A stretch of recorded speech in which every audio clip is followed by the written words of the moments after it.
Now, the World Bank has slashed its global growth forecast for the year 2019 to just 2.6%. Now, this is opposed to the 2.9% growth forecast announced in the month of January this year. But what is interesting is that despite revising its global growth rate, the World Bank has not changed its numbers for India.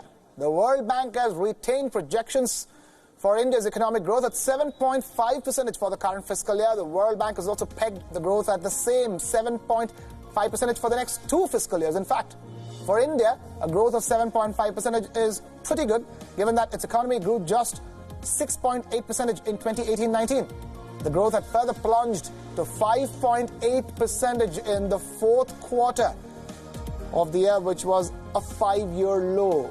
But investments are expected to receive a setback this year. The World Bank said that investment rate in India is expected to grow at a slower pace in 2019 than in 2018.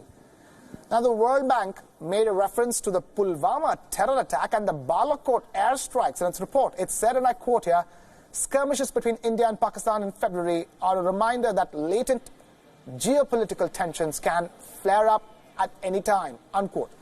Let's now take a look at the global growth now. The World Bank report read, and again I quote over here, "Global growth in 2019 has been downgraded to 2.6%, 0.3 percentage point below previous projection, reflecting the broad-based weakness observed during the first half of the year, including a further deceleration in investment amid rising trade tensions," unquote.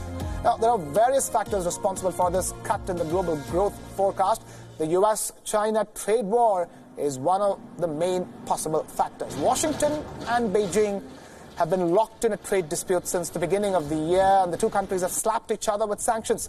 The US has even blacklisted China's technology firm Huawei, and Beijing is now expected to retaliate with a similar blacklist. The International Monetary Fund, or IMF, recently predicted that trade tensions between the two countries will subtract about 0.3% of the global GDP. All of this, coupled with Washington's protectionist policy, is expected to take a toll on the world's economic growth. Factor number 2 is Brexit. Some experts say that a no-deal Brexit could have a severe impact on the United Kingdom. It could also impact Britain's European trading partners in the event of disruptions and delays at the border. Financial stability could be impacted too. Now, other factors include the buildup of government debt and slowdowns that were deeper than expected in several major economies. If the World Bank numbers turn out to be true, then the global trade growth in 2019 would be the weakest since the 2008 financial crisis.